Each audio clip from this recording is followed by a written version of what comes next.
राधे राधे मित्रों। इस चैनल में आपका स्वागत है। मैं आज आपके लिए बहुत ही सुंदर कथा लाया हूँ। परोपकारी संत के विचार। भारत संतों का देश है।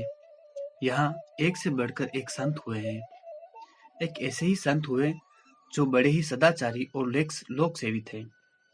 उनके जीवन का मुख्य लक्ष्य परोपकार था। एक बार उनके आश्रम के निकट से देवताओं की टोली जा रही थी। संत आसन जमाए साधना में लीन थे। आंखें खोली तो देखा सामने देवतागण खड़े हैं। संत ने उनका अभिवादन कर उनको सबको आसन दिया। उनकी खूब सेवा की। देवतागण उनके इस व्यवहार और उनके परोपकार के कार्य से प्रसन्न होकर उनसे वरदान मांगने को कहा। संत ने आदरपूर्वक कहा, हे देवगण, मेरी कोई इच्छा नहीं है।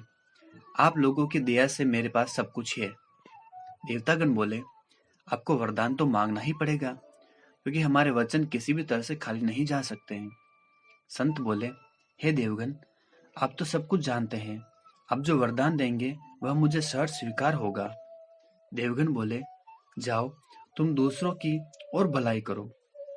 तुम्हारे हाथों दूसरों का सदा कल्याण हो।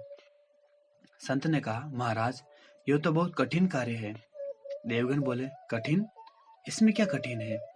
संत ने कहा, मैंने आज तक किसी को भी दूसरा समझा ही नहीं है, फिर मैं दूसरों का कल्याण कैसे कर सकूंगा? सभी देवगण संत की यह बात सुनकर एक दूसरे का मुंह देखने लगे। उन्हें अब ज्ञात हो गया था कि ये सच्चा संत है। देवों ने अपने वरदान को दोहराते हुए पुनः कहा, हे संत, अब आपकी छाया जिस पर भी पड़ेगी उसका कल्याण भी होगा।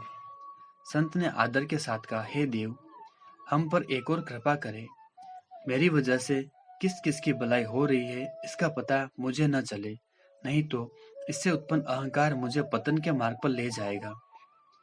देवगण संत के इस वचन को सुन अभिभूत हो गए।